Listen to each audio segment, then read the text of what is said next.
America, this is Mark A back in effect. Mark A stay in effect. Mark A will always be in effect. Life is a bus, so the service a must. They make you turn up your phone before you get off the bus and make you wanna go home, dog. There's nowhere to run, so you must sleep through day zero to get to day one. And 9 weeks later, the What's up, America? This is Mark A back in effect, staying in effect, and always will be in effect. Hey, today we got a special guest. Hey, by the way, you got the Golden State Bridge behind me because Golden State Warriors won last night. I'm a New York fan, but number two, my Golden State Warriors and the New York Knicks won last night. And today we are drinking coffee. Mark A is on water and coffee. We're gonna simmer down a little bit, but today's guest is Sergeant Major of the Army, number 12, Jack Tilley. Thank you for coming to the show, Jack. Hey, not a problem. Glad to be here. I appreciate it, and God bless you and your team. I appreciate it. Thank you. Let's get it started. Let's start from the beginning. Where it all began, Sergeant Major. Well, I grew up in Vancouver, Washington. Wasn't the best kid in the world. In fact, I spent about 9 months in reform school when I was a kid. Wasn't a good kid, and when I got out of kid, I remember getting out of reform school and going back to school. You couldn't get me to do anything wrong. The other thing I'll tell you that I lived in a duplex. My mother and father were divorced. I lived in a laundry room for about 2.5 years before I came into service, just big enough for a small bed. I'd pick my feet up at night, swing my feet around. I had 3 shelves up there. I put my clothes on. I had a little vent. I look out. Like I said, I went to school after reform school, and probably, if I look back at it, I think the Army probably saved my life and it changed my life a great deal. So that's how I started out. I wasn't the best kid in the world, but hopefully I'm just something better. Yeah. And what was your MOS again, Sergeant Major, when you joined the Army? Well, I was at 19. I was on tanks. I was on 48, 60s, A1s, A3s, and then, of course, I helped design the first M1 program in the Army. Oh, wow. Now, tell me the process, Sergeant Major, because you went from E1, right, all the way to E9. Okay, yeah. So what did you do, and what can you basically bring forth to give back to the team? Because you got a lot to give back. You still give it back today, but what was your career? How was your career? Well, probably most of it was dumbass luck. Yep. I don't think anybody, especially young soldiers aren't, they want to get promoted, but all I ever thought, for me personally, was just do my job.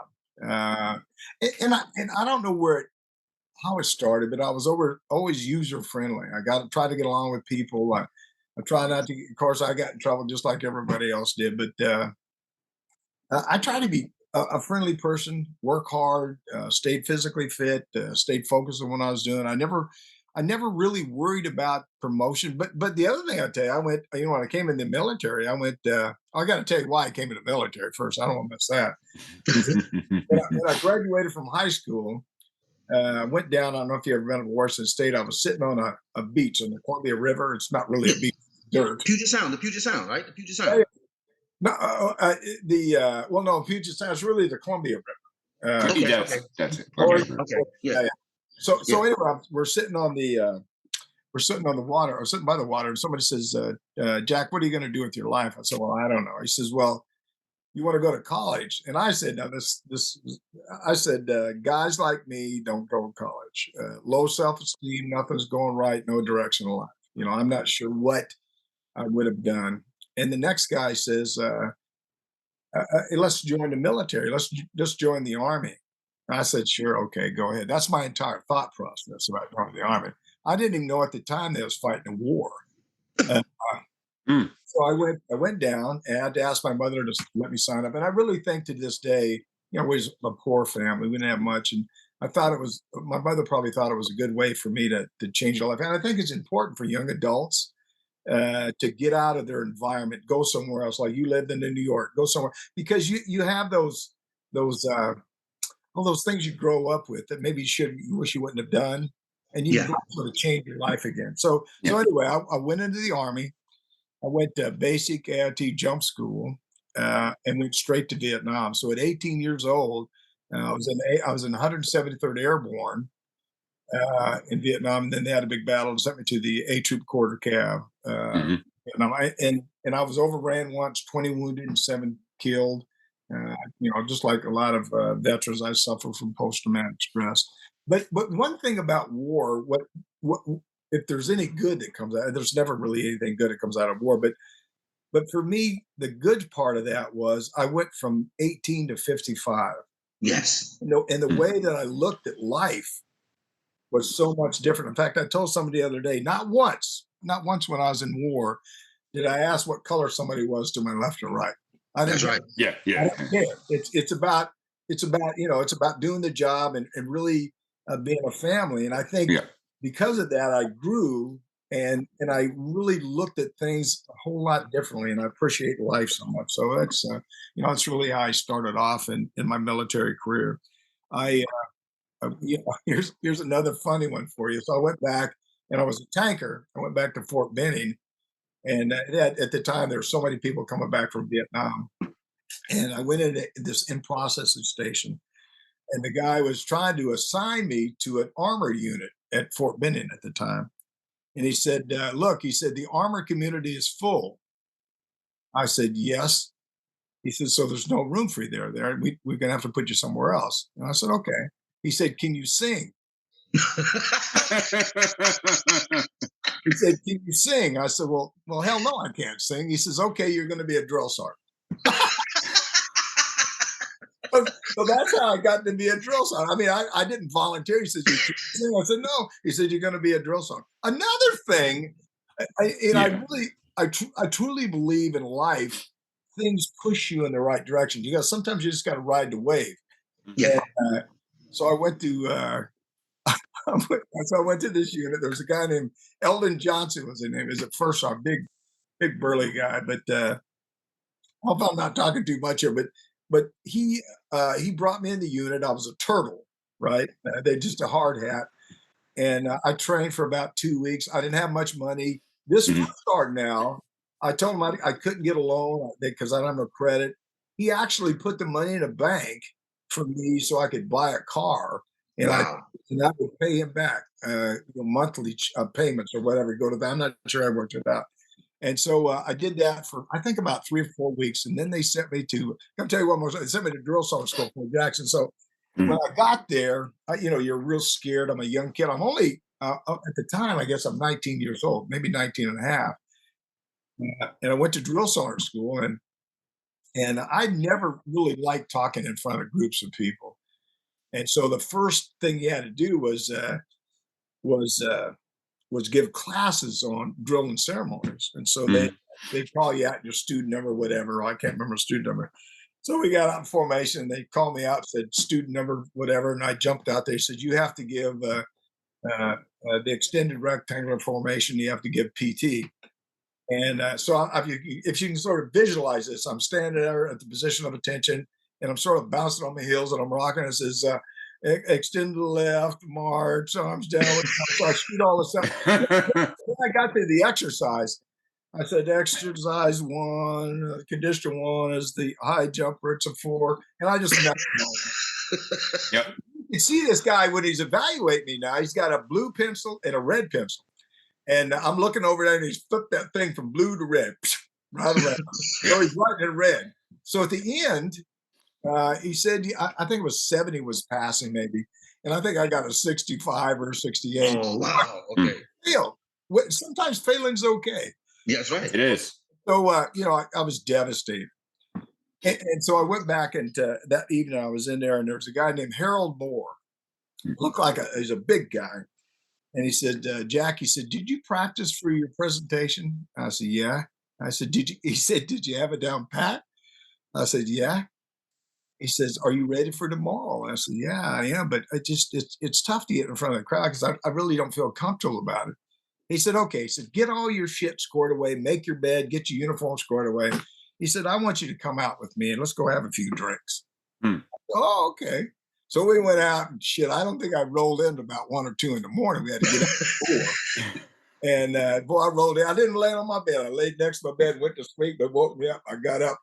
And so the next day, same shit, same guy and everything. So he called me out. He says, Tilley, student number, whatever.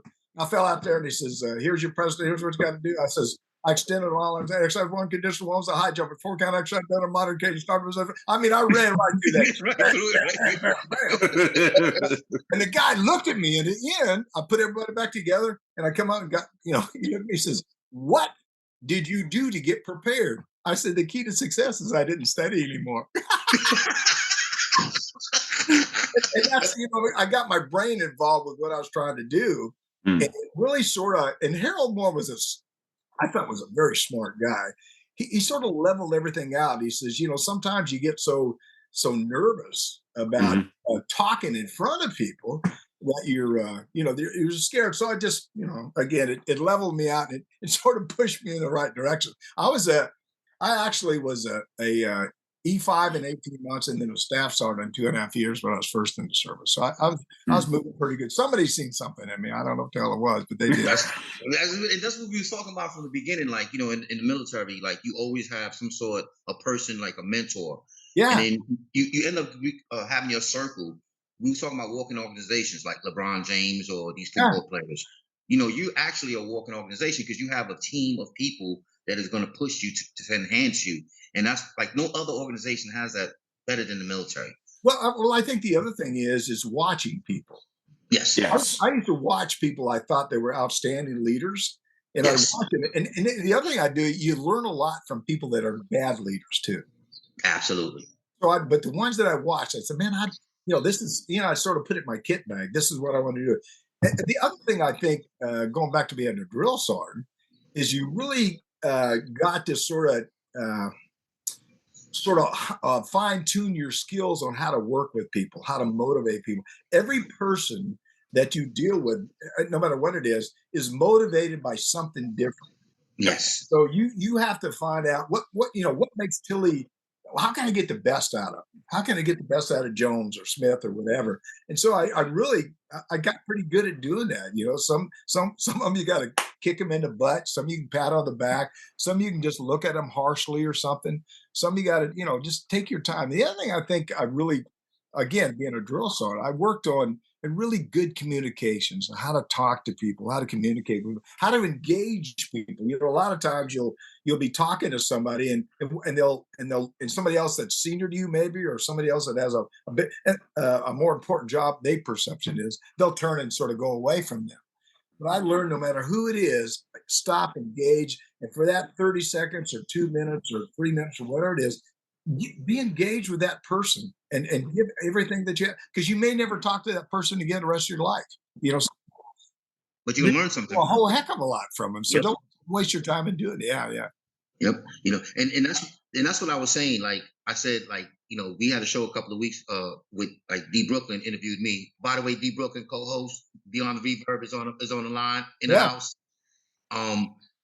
He asked me who's my mentors, and I was saying all these people's names, but I forgot one important mentor. And I said this. I said the soldiers. Yeah. The soldiers were my mentors, because the soldiers are the one that pushed me. Because you're lonely at the top, right? As a first sergeant or sergeant major or whatever, but the soldiers is the one that pushes you to get to where you need to be. So the soldiers was one of my mentors. That's what I told them. Well, I think the other thing too is everybody, again, looking at people, but everybody has 2 or 3 people that are mentors. You can't just have one. You got to have I don't know what the number is, maybe 3 or 4 people that you really have trust and confidence. The other person that I think is a great mentor is, if you're married, your spouse. Absolutely. Is your spouse, because she'll give you the honest assessment. I remember one time I came home and I was complaining about something that a soldier did. She looked at me and said, well, Jack, I've seen you do that before, or I've heard you say that. And I said, that's different. It is no different. And I think sometimes we have a tendency to look at people different than you look at yourself. You need to look at yourself in the mirror sometimes. Yes, and absolutely. Here's one, again, you guys are in a great area, but there's so many people that want to talk down to people. And I always tell people there's a lot of people as good as I am, but there's nobody better. I don't care who you are. Whether or not you have a whole lot of money, or whether or not you're the president of the United States or whatever, you're no better than me. You just have a different job. Yeah. And you communicate with me, we're on the same level. You have I've met a lot of people with a lot of education. Doesn't make them any smarter. It just means they have a lot of education. Yeah. So don't belittle anybody. Don't talk down to anybody. There's a lot to be said about treat people the way you want to be treated.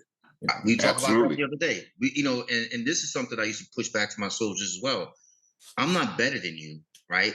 I just have more experience than you at this particular job. I've been in a little bit longer, so I have more experience. So I want to get you to that point that you have more experience because you are smarter than I am. You know Yeah, what I mean? So Hmm. you have that's exact. I'm not better than you because I'm a first sergeant.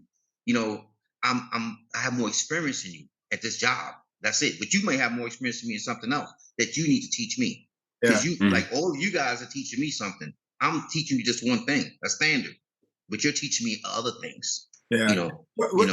One of the things that really interesting. When I came in the army, they had. I know you heard of McNamara's 100,000.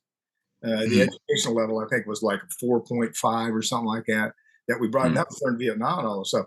And now, when you look at the education within the United States Army for the non-commissioned officer and officers, I would Mm. tell you that in a lot of cases it's no different. Mm. When you look at most of the non-commissioned officers, especially the senior ones, they'll have bachelor's and masters and doctorate degrees. Some of them right there. And Mm. so when you start to throw this thing about education wise, that officers have more education than NCOs. It used to be that way, but it isn't no more. Yeah, Uh, it's not the more. yeah, Yeah. but Yep. it's a different responsibility. What our responsibilities and ours, and we got to make sure that we clearly understand that just because you have that education, especially if you're NCO, I think that sometimes you have NCOs that have a lot of education that want to be treated like officers. You know what I mean? I And was so just about to say that. that's Nowadays, yeah. Sergeant Major, the meetings a lot longer. Trust me, I just retired a year ago. The meetings a lot longer. 45-minute meetings no more. It's like 2-hour meetings because you're sitting there. You got NCOs trying to articulate another NCO or like how the officers do. You sit there with the boss, the so-called boss or the man, and they try to articulate each other. Right now, you have NCOs doing that, and I'm like, man, this. Now it's you're measuring something. That's Yeah, about it.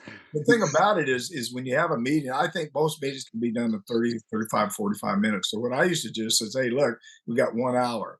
And also make sure you have your ducks together. I don't want you to philosophize or anything else. Just put your information down. And Yeah. and I'm going to listen, but don't waste our time on how you want to maneuver. I mean, those are side discussions you want to have. So at 1 hour, I said, that's it, guys. See you later, and leave. That's it. I'm not going to Hey, sit around. And in the I got to say this one too. One more. When I was selected as sergeant major of the Army, I won't tell you where I was, but I was at a conference. And the day before that conference, I was saying some things, and I was sort of, there was a horseshoe table, and I was sort of down on the end. And when I'd say something, people say, yeah, and they just go on with their discussion, right?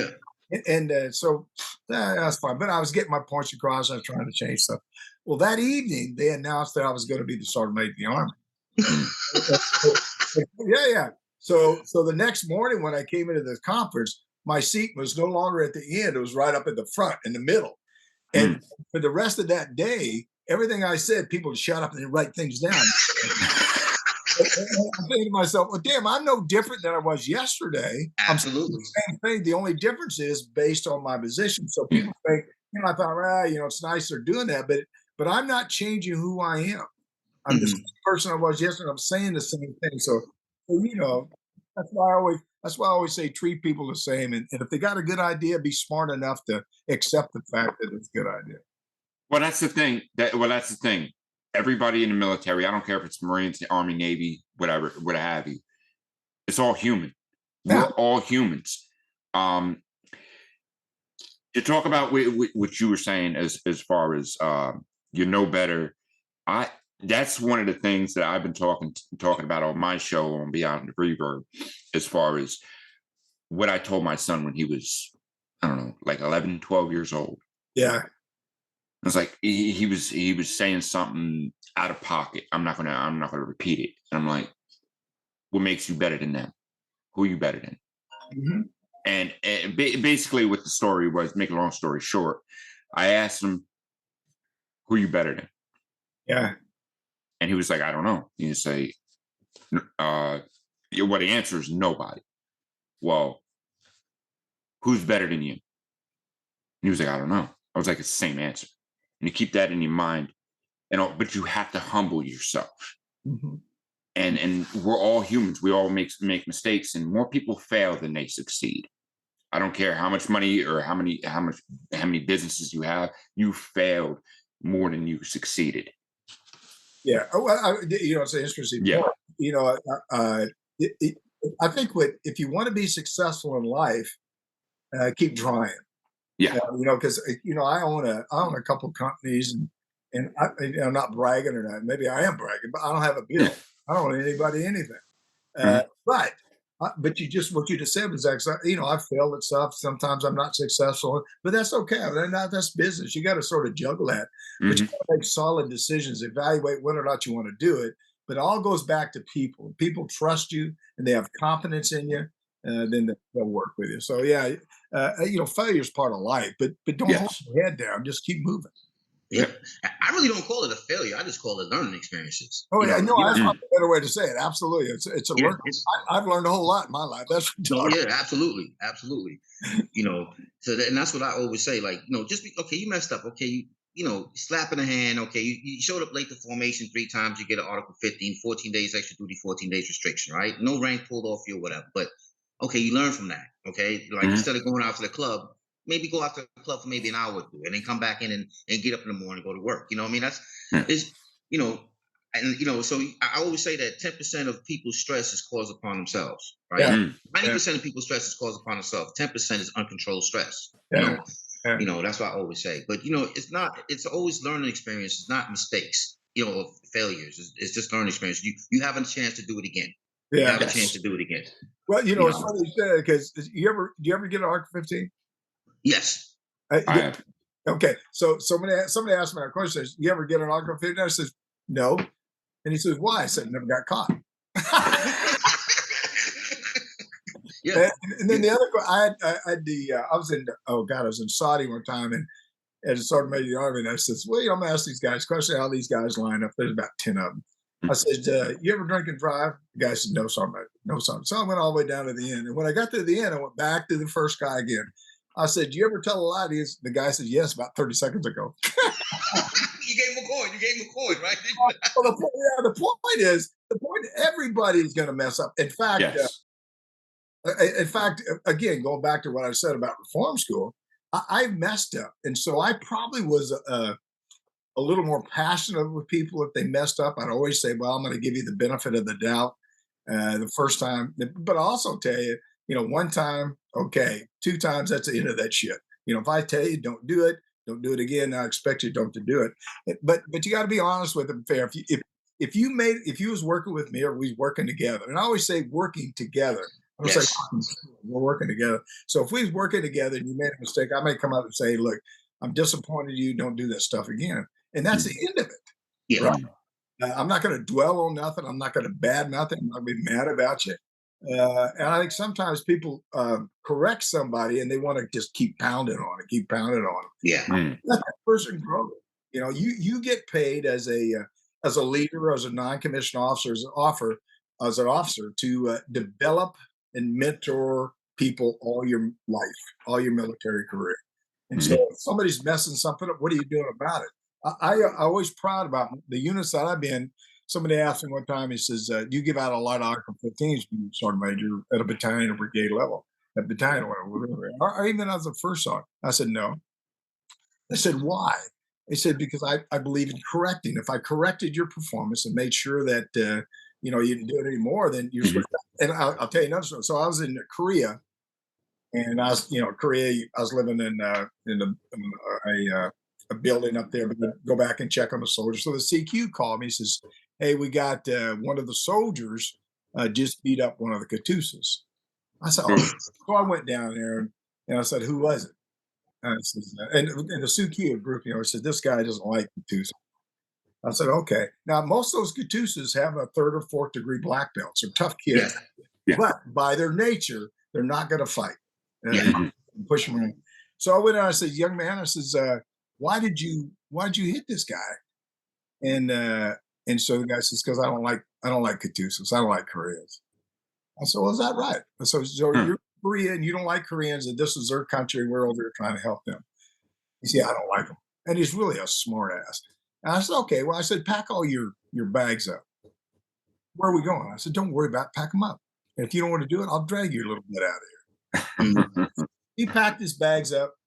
And I had him carry him down to the supply room. And we had annex on the supply annex by the Quantum, by the First Arms.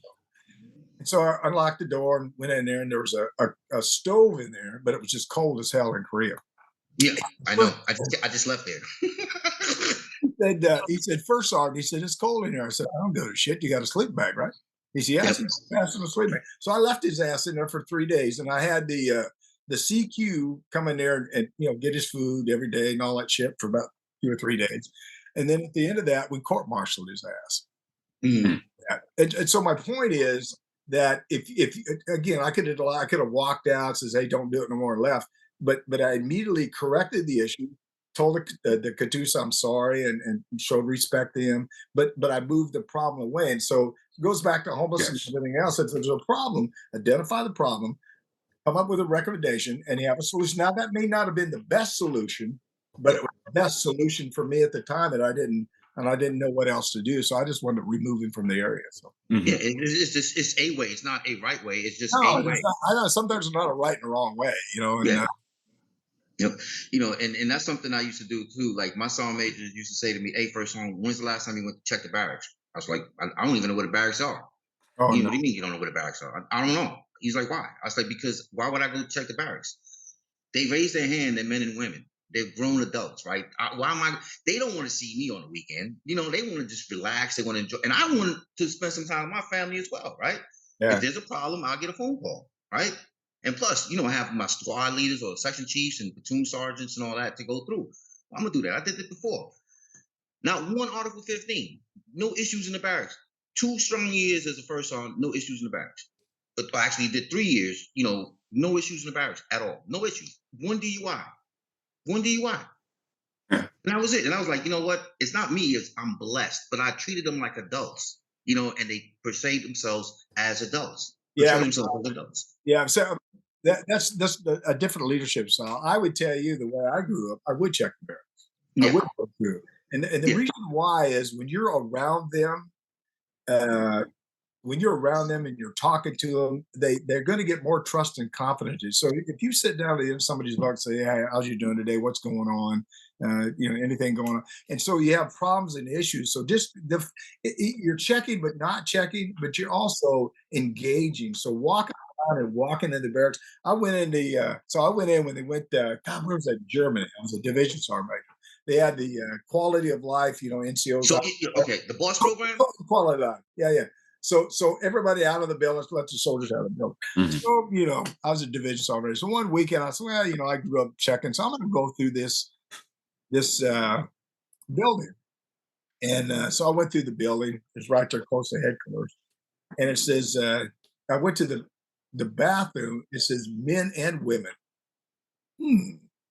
So I went in there and I said, wow. So there's a female in there and there's a male in there. I'm not in there, but outside the front. And I says, what does that mean? I said, well, she said, well, that means that we can use it jointly. Mm-hmm. I said, oh, so I'm in there taking a shower and you can come in and go to the bathroom, or you're in the next stall. And, if I want to go to take a leak, I can take a leak, and no matter what you're doing in there. Is that what that means? She said, absolutely. I said, well, not my watch. So I made sure that we stopped that shit. Men, women, so I'm probably old school a little bit, but I said, it goes back to mentoring and developing, right? People in the military. So even though you may think that you're bothering them, you're doing that stuff, you're still in the process of developing those young soldiers to be future leaders in the Army. And you got to show them what right looks like. And I think sometimes at 18 or 18 years old, what did I want to do? I wanted to chase women. I wanted to drink. I wanted to race. Yeah. So by the fact that by the fact you don't go in a building, you don't know what's going on. One last story, and I'll get off this. And it's the same thing. I used to sort of wander around the division. I had a pretty big division footprint. So I was up at Kirchgorn.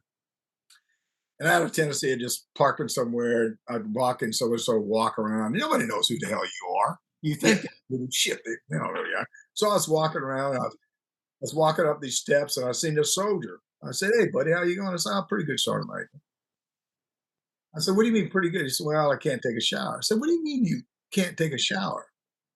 He said, "Well, because it's off limits." I said, "Why?" He said, "So women can take." What do you mean? Women can take? There's women living in there?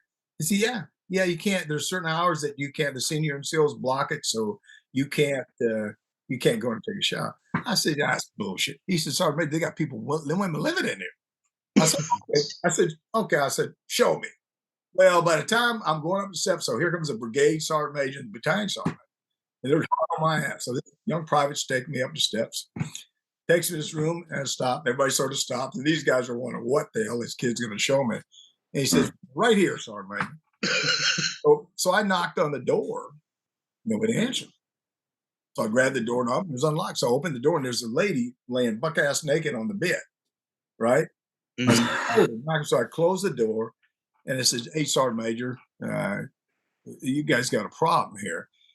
And so what it turned out, they had 4 women living in the building. They had senior NCOs that were in there. So the fact goes back to my point about not going in there. Yeah. I had one time in Hanau, Germany. Was a 15-year-old little girl Oh, living in the building, and they raped this little girl. I don't raped her, but she'd been moved around to different rooms within the building. So there's there's two. I believe what you said about allowing people to grow and develop and stuff, and sort of give them their own free time. I also believe though is we get paid as senior non-commissioned officers to help mentor and develop people in our army.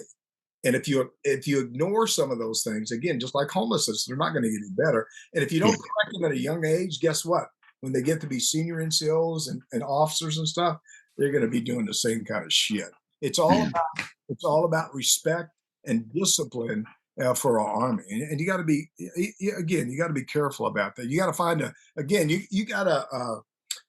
you've got to make sure that you have enough trust, you know enough about that unit, and you know when to get engaged. There may be times where you back off, you don't do anything, but to cut it off completely and say, "Go ahead and do what you want to do," they again they know when they can do stuff and they know when they can't. oh, And they know more than you. They know better than you do. I used to know. In fact, one last story. I'll get off this real quick. I probably won't, but I'll try. But I This went. is your show, so I mean, you do it, baby. Well, no, I went to Fort Lewis, Washington. I got there about 6 o'clock at night, and they took me to where I was staying, and I said, "Hey, leave a car there, so if I want to go get a drink or a Coke, I can do it." And maybe it was about 5:30. I said, "I'm a little tired. I'm just going to take a break." So they all, they're always tracking behind your butt. So everybody goes away. I go in, change my clothes, put civilian clothes in, get in that car, drive to the PX. I get to the PX and I'm walking by this guy working on his car doing some shit, but he's raising hell. He's bitching and moaning and groaning about shit. So I stopped, gonna listen to what this kid has to say. He told me all sorts of shit about Fort Lewis, about Base Lewis and the car, everything. I mean, all the shitty ass leadership, all the stuff's going on. And I just, it's not my head. Yeah, I just listen to everything this kid's got to say. And I said, "Well, you talk to your first one." "Oh, goddamn, I don't like his ass." And he's going through all this shit. And so I say, "Well, probably need to talk to somebody because, it sounds to me like you got some issue, at least your platoon sergeant, maybe some of your squad or whatever."